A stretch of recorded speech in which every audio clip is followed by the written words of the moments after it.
Good evening, everybody, and welcome to Living Today. It is Friday, my favorite time of the week. And this is where we highlight a servant leader. And I am super excited this week because guess what? It is my sister. Yes, I'm excited to highlight my sister this week. So thank you guys so much for joining me. If this is your first time here, this is Living Today, and I am your host, Sharice Irons, CEO and founder of Irons Group LLC. And this is where we inspire female school leaders to develop their purpose, find themselves authentically, leverage their strengths, sharpen their skills through perseverance, passion, and teamwork. And I am so excited to have you here. If you are catching this on the replay, kudos to you. Please let me know where you're watching from by, reaching out to me in my inbox. You can follow me on Instagram at Miss Iron Sharpens or here on Facebook at Irons Group LLC. Do not hesitate to leave me a comment. And this is Friday Night Highlights, and welcome. And I'm so happy to have Shenley here tonight. Hi, Shenley. How are you, Sissy Boo? Hey, Sissy.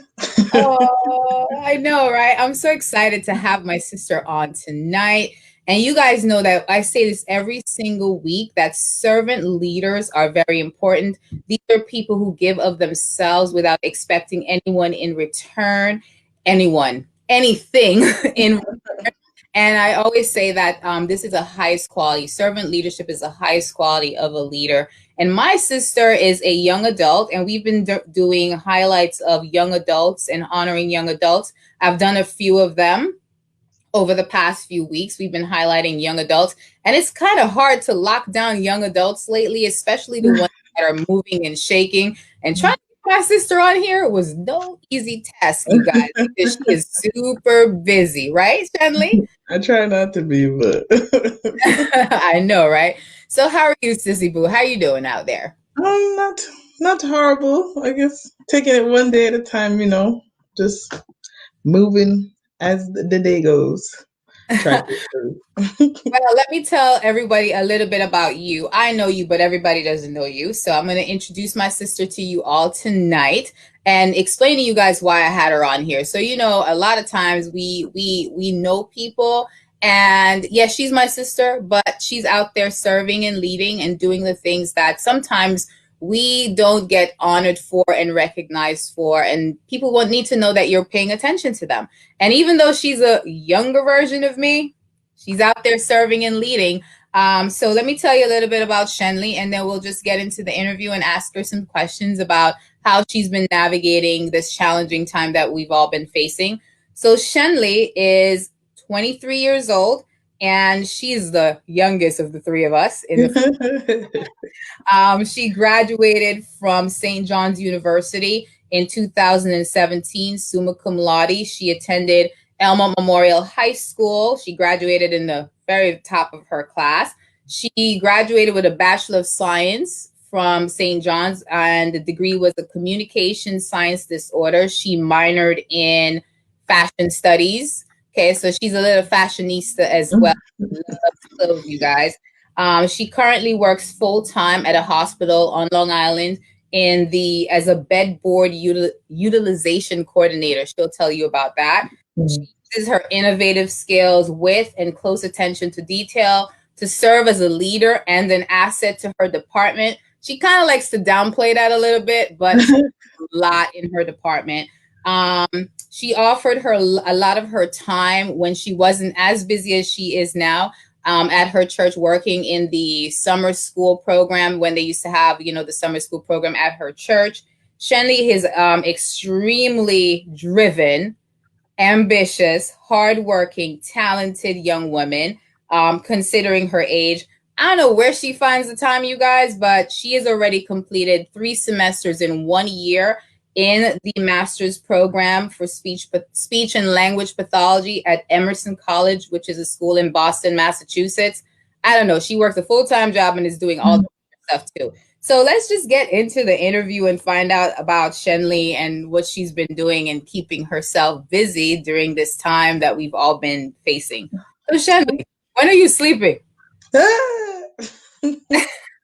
When I get home, I usually have well, it kind of depends. Some days I'll get home and well, on my way home, I will be tired. Then by the time I get home, it's like I have these things to do, so let me do it first. But then sometimes I'll get home from work and uh, I'll take I call it a cat nap because for some reason, I can't sleep past 12. So I'll get home by 7:30 and I'll be up by 12. And then I'll start doing some work. Maybe I'll dilly dally just to, procrastinate a little bit. But that's usually the plan. So I All try to right. sleep when I You try to sleep when you can. So let's talk a little bit about how you were leading, or what was your life like before COVID-19. So let's talk about home, career, school, and beyond. What were you doing before the COVID-19 crisis hit? I asked everybody that question. What was life like prior to that? Um, so prior to COVID starting, trying to think. Oh, prior to COVID starting, I had just came back from Dubai. That was the Christmas New Year's trip that I did. And then honestly, that was when I first started my grad program in January. So it was really just a big focus on that. I was still working full time as I am now. I was actually working more hours than I am now. Because of COVID, they had to cut down hours because they're understaffed and, budgeting, and they can't pay out overtime. There's a whole bunch of politics in that. But um, so yeah, for the most part, it was really school focus, and yeah, school and work for the most part. I was going out every once in a while, but really wasn't as much given that I was working as much. And then home life, yeah, when I was home, I was sleeping. I was So it trying was to get work, to sleep. school, home. Okay. Yeah, work, school, home for the most part. I mean, every once in a while, maybe I would go out or something, but it was never, uh, nothing too often because I feel like I've grown out of the going out portion of my life for some reason. But hey, whatever. Well, you mentioned traveling. I know traveling is a big part of your life. How has that been impacted in terms of COVID? Like, how did that change? Because I know you said Dubai. Like I know traveling is a huge piece of your life. So what is that about? Like, how do you? Yeah. Given that I don't go out as much, that's really my go out is traveling. I try to go to, different countries that, maybe I don't know that much of the culture. I always try to find as much as I can do when I'm there. Um, since COVID, I think I canceled about 3 different trips that I had planned. I think it was 3. Yeah, I think it was 3 plus um the trip I had to take to Boston for school in April.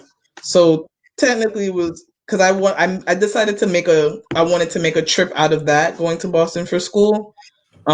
Just to see the city and everything because Sharice, I was considering possibly maybe I don't know yet moving up there.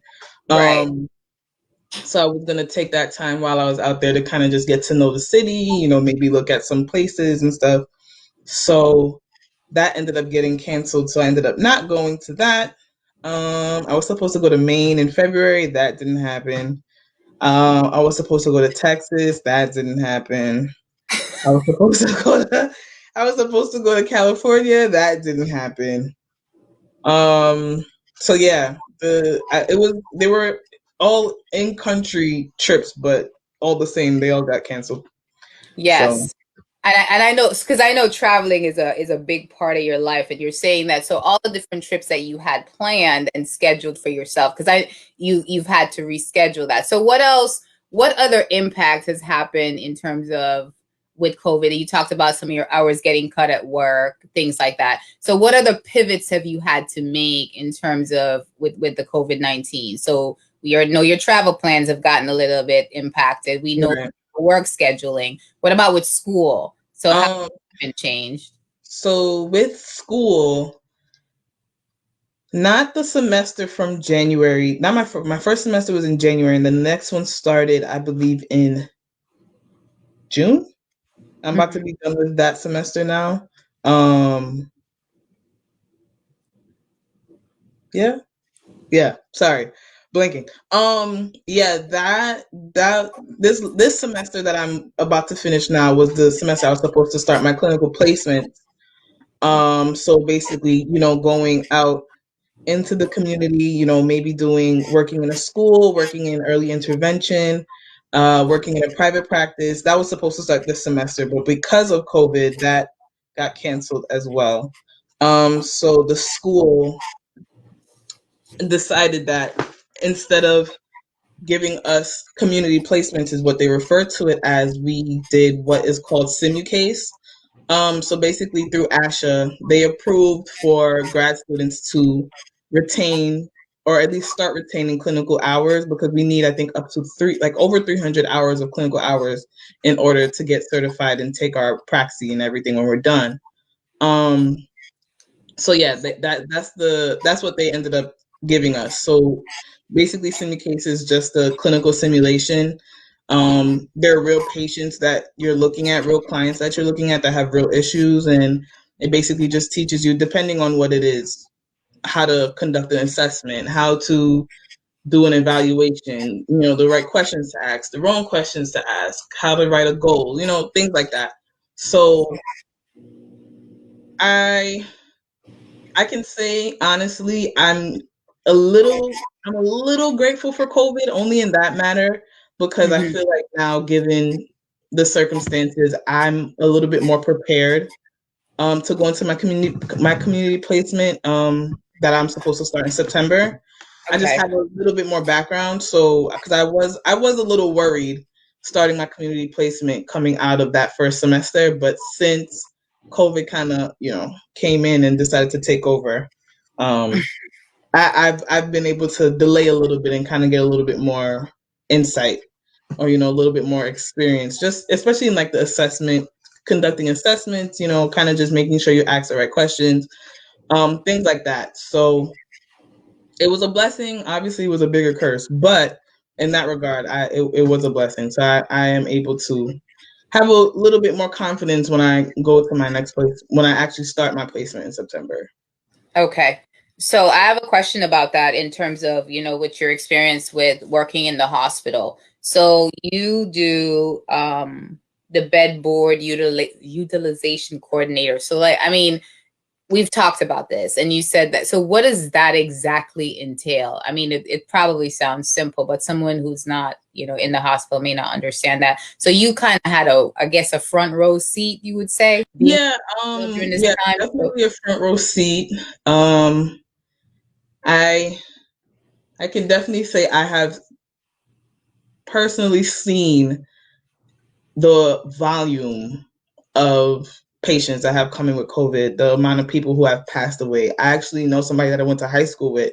Her mother came into the hospital and she ended up passing away in the same hospital that I work in. And so yeah, it definitely was front end, not with the patients directly, but I definitely saw the volume. So my job, bedboard utilization coordinator, is pretty much just I assign beds. I assign, you come in, anybody who comes in through the emergency room, your doctor decides, okay, listen, we're going to admit you, you're going to stay. I'm the reason why you get a bed on whatever floor for whatever reason. Now, me saying that, I'm saying it, I guess you could say I'm downplaying it, so to speak, because to me it comes a little easier. But there are a lot of factors that have to go into just assigning somebody a bed in regards to their diagnosis. If they have a fever, if they have a high white blood count, if they just came out of surgery, so maybe they can't be placed with somebody else that maybe has a bowel obstruction. There's a whole bunch of different things, and you have patients who have history of maybe MRSA or C. diff. It's a list of things that you have to go through before you're able to assign a patient. I've been doing this, I think, since 2017, I believe, mhm. and so it has become second nature to me. So I'm talking about it, and it's probably like, oh, I'm probably making it sound like, oh, it's easy, but if you, depending on the day, depending on the night, depending on what's going on, you could really have the phones ringing off the hook. You could have like 30 people waiting for beds. You could have, so that's really what happened with COVID. A lot of people were waiting for beds, and the hospital really had to accommodate as much people as we could. We started making rooms for patients in places that aren't supposed to be rooms. So like they started using the conference rooms in the basement, and they started revamping the ICUs to take more people. They started to started to use peds floors for adult patients. Like it was a lot. So and the whole hospital had to be be converted to what they call negative pressure, which is basically just saying, since COVID is, a respiratory infection, it has to be what they refer to as an airborne precaution, because it can be spread through the air. Negative pressure is what reduces that chance of, it being spread. So the whole hospital had to be put under negative pressure, and people had to be placed into rooms with other people that weren't supposed to be there. Some people, it was a lot. Definitely way busy for a few months. I believe it kind of started to die down around, I would say, Mayish. It started to die down, and they started to kind of try to transition everything back into the norm. Obviously, we are not in the norm, and the hospital is preparing for a second wave if and when that happens.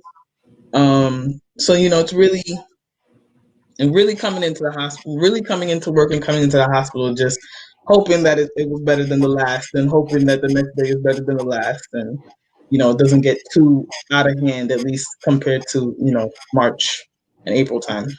Right. And so you were, so how many hours would you say that you worked on a, like what were your shifts like, you would say? So so prior to COVID, I was working about 6 7 days, almost every day. um Maybe I had one day off here or there, but for the most part, I was working a lot of hours prior to COVID. Once COVID started, it didn't change. It was still the same 6 days a week, 7 days a week, back to back to back. Um, they were 8 hour shifts for the most part, but sometimes I had to stay longer, 12-hour shifts, 15 hours. Sometimes I had to do a double. It really just depended on how busy it was. It really depended on who was there, because people got sick too. Employees got sick too, so then you have to cover that shift, or you kind of have to rearrange. Everybody in the department has to kind of rearrange to accommodate, to make sure that every bedboard is covered, because if there's one thing, bedboard has to be covered 24 hours a day, 7 days a week. It doesn't stop, because people don't stop coming into the hospital. People don't stop needing beds, so that job will never stop. So there always has to be somebody there. So in the instances that maybe somebody wasn't able to be there, maybe I would cover, maybe we would split shifts, maybe I would split shifts with somebody else. It was really just a lot of on the fly type of things for COVID, with the hospital, for sure. Wow. So you guys had to, so you said that, and you mentioned that one of your friends lost her mom that worked Mhm. in the hospital with you, or was someone that you went to high school with? You mentioned that. No, I went to high school with her. We went to high school together, and given my job, I see everybody that's in the hospital, name, birthday, everything, diagnosis. And I don't know why, but for some reason, I just came across this name, and I'm like, I know this name, because when we Mm-hmm. were younger, in high school and everything, we were pretty close, and I knew her mother. Her mother knew me. Um, so when I saw the name, I'm like, I know this. This name is like too familiar for me. So I ended up texting her, like, just asking how she was doing and everything. And then she told me, and I was like, see, I knew I wasn't losing my mind. So unfortunately, yeah, she did lose her mother. Her mother was in the hospital in ICU for a while. Mm. Um, and then she ended up passing away, actually, which is really sad. I was actually really sad about that, because I knew that woman for, a majority of my high school life, and even elementary. Mm-hmm. Um, elementary too. We were close in elementary school as well. So yeah, it's sad to see a lot of people lost their families and lost their spouses, siblings, friends, cousins, aunts, uncles. It was never a day that went by that I didn't see, somebody else passed away. And Yeah.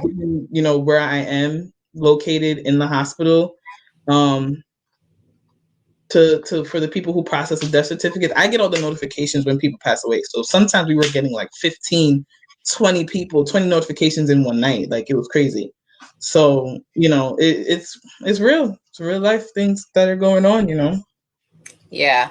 So I guess the question I have for you is, how were you able to make that transition from, okay, so you're at work every day, you're seeing this stuff happen, and then you're like, okay, I got to transition. I need to go to class. Um, You had to go home and then transition to, I need to go take these classes about speech pathology. How were you transitioning to do that? Like, how were you able to do that? um, I really don't have a particular way by which I did it. I kind of the way I kind of went about it was just I have to leave. When I leave the hospital, I'm leaving the hospital with everything that's going on in the hospital there. I don't want to bring that home with me, especially because I do have to focus on my own career building and getting through school and everything like that. So um I didn't really have any, particular way. Sometimes I really just like talk to myself for a second, like, all right, that was a crazy night. Okay. We gotta go back tonight. All right. Well, we got class, then we gotta do this, we gotta shower, probably eat something. Let's eat something. Kind of just go through the schedule and make sure Yeah. that I at least didn't miss anything important, especially eating. And then kind of going from there. But yeah, for the most part, I think it was really just a matter of making sure that I, you know, left it at the door and didn't bring it home with me. Yeah. So you had some self-talk. That was some kind of like positive self-talk, and then you left it at the hospital. You didn't bring Right. it home with you, which Right. is a good tip for yourself. That's really great, actually. So I have another question that I wanted to ask you in terms of, you said speech pathology and you talked about your clinicals and doing all those things. So I have a question about that. Why did you want to do speech pathology? Why is that such a big deal for you? Um, so honestly speaking, when I first started my undergrad, I wanted to be a forensic pathologist. I don't know if anybody's familiar with SVU. I'm pretty sure we all are familiar with Law and Order. And I wanted to be that black lady. The medical examiner. I wanted Yes. to be her, hands down. I was like, yep, that's gonna be me. I'm gonna be all up in people's bodies and trying to do autopsies, and I'm gonna do it all. That's gonna be me. And then started undergrad, did really well, except for chemistry. Chemistry took me out, took me out, took me out, took me out. And and then I was when I was going to St. John's, I was on academic scholarship. So I had to maintain a 3.0 every year. And unfortunately, because chemistry counted for so much, because chemistry was lab, lecture, and they had a recitation class. All three of them, and I think it counted for like 6 credits, something crazy. So if I got a bad grade in that one class, that's dragging my whole GPA down. And that's exactly what happened. I had A's and B pluses my first semester in undergrad. I got a D in chemistry. I never had a D in my life. Never had a D in my life. Got a D in chemistry. Spoke with my advisor. I'm like, listen, I'm not trying to do this again. I'm on scholarship. I can't, I can't mess up. So I'm just gonna drop this program. I'm gonna go into and then I was gonna go into radiology. And and then she was like, no, don't worry about it.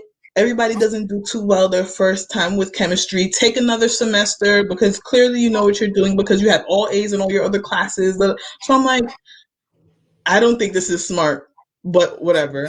I listened to her, registered for my next class. By the third class of organic chemistry, I said, oh, no, no, no, no, no. This is not it. Dropped the class.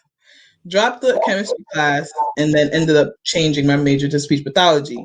So I did do speech pathology. That was a backup because I was familiar with the process of how it kind of goes with therapy and everything, because I did witness it a few times when I was working at the church with the kids and everything. There was a kid that actually had speech therapy, and the therapist would come to the church and actually do the therapy there while he was there. I Mm-hmm. was able to kind of watch that, see that. So, I had an interest in it. So I was like, you know what, radiology, at that point, radiology, the program was locked out. Nobody could get in. So I was like, all right, let's do this. So did that. I actually sat in one of the classes, and I was kind of like, okay, this might be something I'll be able to do. So I did that. And yeah, I've been doing that ever since. Then when I graduated uh, undergrad, I was kind of unsure about if I really wanted to pursue it or if I wanted to go into do fashion marketing. Um, and then I ended up, what kind of gave me the push to apply for graduate school was I actually encountered a woman at my job um, who had just had a really bad, I believe she had a TBI. So she had a traumatic brain injury, a seizure. She fell down some stairs in her house, hit her head, like super bad. Um, and she came into the office and was kind of just asking for help for something. She needed some paperwork or whatever. But for some reason, she felt inclined that she had to tell me her story. So she told me her story, was telling me about, how she had to go through all this therapy, PT, physical therapy, occupational therapy, speech therapy, and, just speaking with her and everything. It kind of gave me like, all right, Shen, this person was put in your path for a reason. This person was put into your mind, in your side of mind for a reason. So let's get the ball rolling. Let's, start applying. And that's what I did. So yeah, I think that too is kind of what kind of pushed me to want to work with adults and work with traumatic brain injury clients, people who have lost their ability to speak, have lost their ability to do, the normal things that we take for granted. I feel like I would get more I will feel more satisfied. I will feel like satiated, you know what I'm saying, from helping somebody restore what they once had. No offense to anybody that, works with children or anything. But I think I will, feel way more accomplished to know that, all right, I helped this person. They were once this happened to them. Now they're this, but they're getting back to what they once was. Everybody wants to be at that point where they were once at. So Mm-hmm. to help that along, I feel like Yeah, was my that's pretty cool. Being able to help someone get back to where they were, the ability to speak right, right. and yeah, that's pretty awesome. Wow. So I always like to, when I do the interviews and talking about servant leaders and servant leadership, I remind my listeners, if you're just joining me, thank you so much. This is Living Today, and we're interviewing our servant leader highlight tonight. And she's a young adult leader. Her name is Shenley Boyce, and she happens to be my sister. And I'm very excited to have her on with us tonight. So we are talking about, servant leadership. And I always talk about different qualities of servant leaders, and they're always self-aware. They always know who they are and whose they are. They're active listeners. Servant leaders are compassionate. They're visionary. They're intuitive. They're the healers. They look at the whole person. They are community builders. They're stewards. They're committed to others' growth, and they're extremely persuasive. And there's always one. Hey, Cuzzo. Shauna said, "Hey." Is one that stands out for each servant leader. And for you, I was thinking about you. You're extremely intuitive, and you're also very compassionate.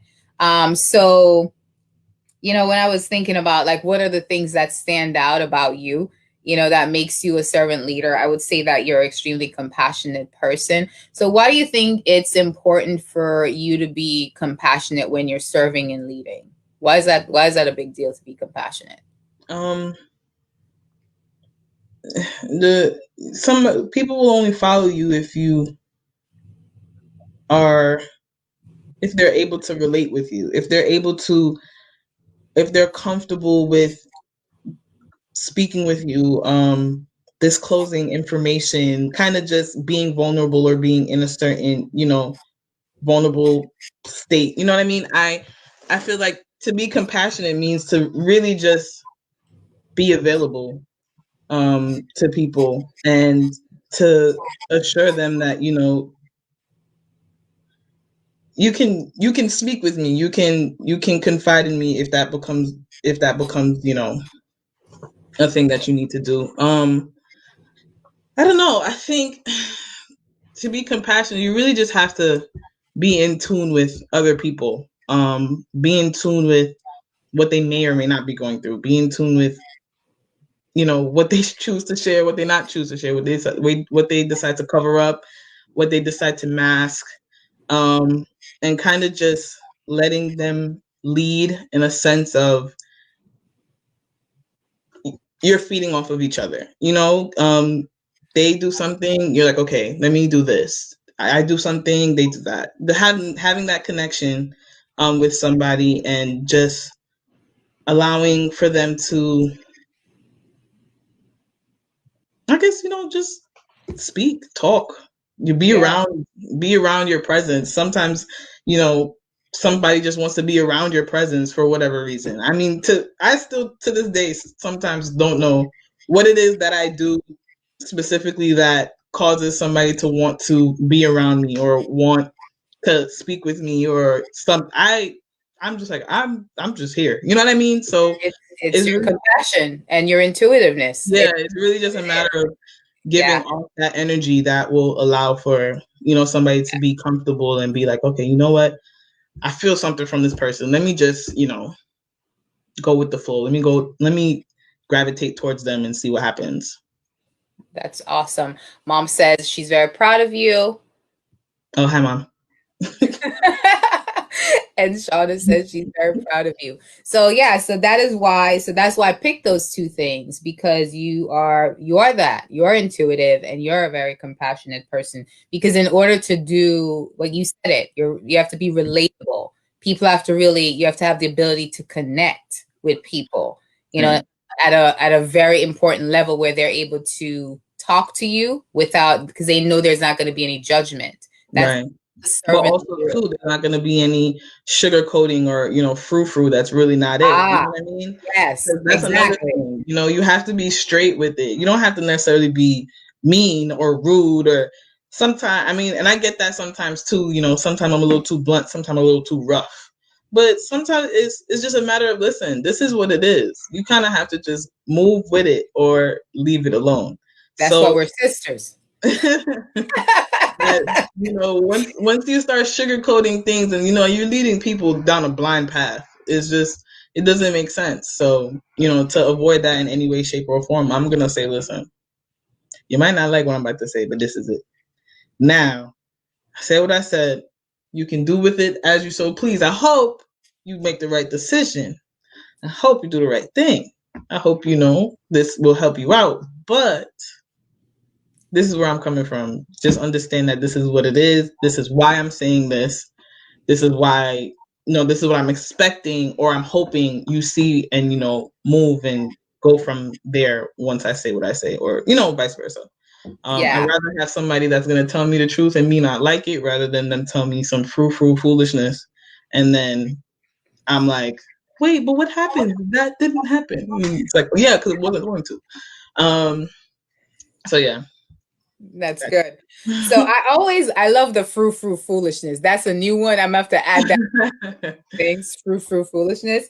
You heard it here first, guys. So here's another question that I always like to ask. So one of the things I always like is to ask people to give an iron sharpening thought. So you're a young adult. You're 23 years old. Okay. There are a lot of young adults out there, a lot of young people. I've had other young adult honorees on here, and I've had older people on here too. So I wanted to ask you to give an iron sharpening thought from your perspective during this time. There's a lot of things going on in terms of, social justice issues, COVID-19, all these things. You're juggling full-time job, master's program, all these different things happening around us right now. What would be a tip that you would give to, I would say, a parent, that's raising a young adult person, or, that's during this challenging time, and then a tip to your peers? What's something you would say? Shoot, that's a hard one. I know one for my peers, but one for a parent. I guess for a parent, I would say just allow for your your children to make their own mistakes. Allow for them to explore and to see what's really out there. Now, when you're teaching your children, from when they're young, you're raising them and everything, you are instilling certain skills, certain lessons, based off of your own experiences, which of course is, the right thing to do. But I think one thing that some parents, I'm not going to say all, but some parents forget is that in order for us to apply those skills and to apply those lessons and to see if they really work, is to allow us to go out there and actually do it. You know what I mean? Like, Yeah. for us to actually get into something. I mean, I don't want you to get arrested. I don't want you to do no drugs and be on the side of the street or, on the corner. I don't want you doing none of that. I'm not saying Right. that. But, take a risk. Take a risk and just trust that whatever you taught your child was enough for them to be able to go out there and say, all right, like, Sharice, with mommy, anytime I do something like that, what mommy gonna say? Like, that's the first thing that comes to my brain. It's weird Right. to the point where I can even hear her in my head. You know what I'm saying? So you have to trust that that's what they're all gonna be hearing. Like, man, I can hear mom right now. So if I do this, if I come home and then this, you know what I'm saying? Something like, along those lines, kind of just allow for them to make those mistakes. Yeah. And just trust that whatever you taught them, whatever you showed them was enough for them to function in this world. And, this world is very different from the world that they grew up in. With social media and this and that. Now we living through pandemics. And for all I know, next thing you know, I don't know what's going to happen next. You know what I mean? Right. So Exactly. it's not to say that these lessons or these things that they've taught us does not apply, but sometimes it just applies differently because we're just it's a whole different time. Yeah. And then for my peers, I would say don't let social media misguide you. Say that again for the people. For real though, don't let social media misguide you. I know it's very hard because you see some people who are maybe your age or even younger making money doing this. Some people are on making money doing that. Some people have this, some people have that. And you know what I'm saying? Everybody moves at their own pace. And to compare yourself to somebody else's journey is going to make you go insane. It's going to make you go crazy. And seeing all of that on social media, on Instagram, you see, like, I didn't even know. I found out yesterday Kylie Jenner is my age. She's actually younger than me. I didn't know that. I'm like, oh, okay, but she has this.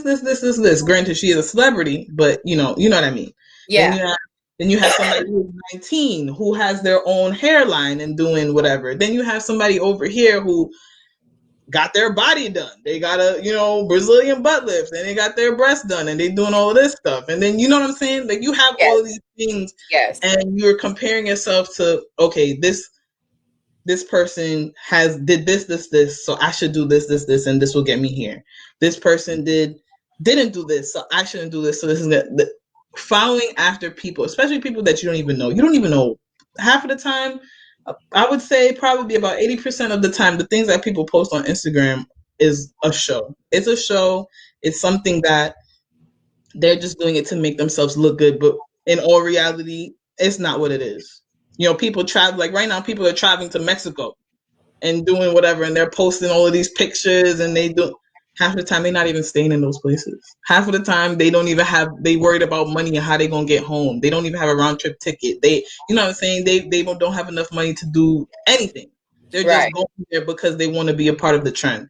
It's Don't let social media misguide you. Don't let social media misguide you. Don't be a part of the trend. Set your own trend. Move at your own pace. Don't compare yourself to anybody else's journey or experience, because at the end of the day, we are all on completely different pages. I've had to catch myself a couple times, even like, tag, like, why that's not, you know what? That's all right. You know what I mean? Like, it's Yeah. really just a matter of Yeah. reminding yourself of that, because, Yeah. like I said, like, you will literally go insane trying to do something that is not even for you. It's not for you. And Shauna said that was a very deep thought, and that's true. I mean, that's very true, and I think that message is not just for young adults. I think that message is for everybody. Yeah, because I don't think it's just young adults that get caught up in following trends and comparing themselves to others or anything like that. I think that that's a message that everybody can actually um, basically heed your words and listen to that thought. So that was definitely very powerful. So do not let yourself be driven crazy by social media and be misguided by social media and these other thoughts and ideas. So thank you, Shenley, for that iron sharpening thought. And for the parents that are out there that are raising kids, trust whatever it is that you've taught your children, that they will do it, apply those skill sets. Like you said, we always hear mom in our heads. I still Oh, do it in my head. ooh. I mean, let's just be honest. It's that's just what happens. You have to trust that whatever you've taught your children, that they'll own it and they'll be able to apply those skills. So with that, this is the part of the show where I get to say, and for all of you out there that are watching, you need to do some hearts, thumbs up, write a comment, or say something right now. So this is a part of the show, Shenley, where I get to tell you, thank you so much for all you do. We appreciate you. We see you. And this is why I do this. Okay. So a lot of times when people are serving and leading, yes, you may be my sister. And I love that you're in my family and that you're my sister and that you are a valued member of our family. But you're also a valued member of our community because you're serving and leading. You're doing things that at 23 years old, you've accomplished a lot in your life and you're doing so much more. You talked about the work that you've done in the hospital, and there's a lot of people who did a lot of things during this time period. And I'm just really, like Shauna said, what's for you is for you, right? And you've been setting your own trends. You've been walking your own way. You've been on your own journey. What I've always loved about that is that you serve and you lead. You said it yourself before. So we see you, we value you, and we honor you tonight. And we wanted to have you on here as one of our servant leader honorees, as one of our young adult honorees. And we appreciate all the work that you've been doing at the hospital and doing your part, playing your role in the community, all the serving that you're doing. And I am certain that all the work that you'll do within the speech pathology community, with working with people, that will be valued. So kudos to you, my sister. And I just want to have the community just give you a shout out and just say thank you and welcome to the iron sharpening community. Thank you for all the work that you do. We see you, we value you, and we honor you. So give yourself a clap, girl. Yay, Shenley! I was Yeah. her back. Yes, pat on the back, clap, all of that. So guys, listen up. Thank you all so much for joining us tonight. We just wanted to say, Mom said, heard you, and I'm so grateful for you and your food for thoughts. Mom just wanted to give you a shout out. Just to let you know, she hears you. She's grateful for your food for thoughts. Those are some really good food for thoughts. So, all right, guys, thank you so much for joining us tonight. Please make sure that you give Shenley a shout out, for all of the work that she's been doing. We appreciate her. And all the young adults out there. You guys know I love to honor and recognize the young adults in our community. They are not what we always hear, the statistics that we see out there. They're nobody's statistics. Okay. So we want to make sure on this show, we honor and recognize our young people, the ones that are doing, and there's a lot more young people out there doing good and doing positive things than the media likes to put out there. Anyway, I just wanted to say that. Thank you guys so much for joining us. This is Living Today, and this is where we inspire and empower people. And for those of you who have not yet registered, on Monday at the Miami Gardens Chamber, myself, my sister, Dr. Dara Marie, and my other sister, Joanne, we will be hosting a special event for teachers in the Miami-Dade school system. And if you are a teacher anywhere around the country, you're invited to come along and join us. You go ahead and register on my Facebook page and or on my Instagram at Miss Iron Sharpens or at Irons Group LLC for the event. It is on Monday at 4:30. We will be hosting an amazing webinar for educators that day. It is in partnership with the Miami Gardens Chamber of Commerce and with Councilman Andre Williams. Make sure you go ahead and register. We are super excited and pumped up about that event. So make sure that you guys come and join us there. If you're an educator, know someone who needs to be inspired before they get back in the classroom. Even if they're already back, doesn't matter. You can still come and join us. And don't forget to come back again on Monday at 5 p.m. I will be here again with Living Today for our Live at 5 show where we'll talk about everything leadership. Thanks again, guys, for joining me for our show. And this is where we just continue to inspire and empower people. And kudos again to my sister for all guys. And we just want to say thank you. Shout out to you, Shenley. And have a good night, everybody. And have an amazing weekend. Night. Good night, all.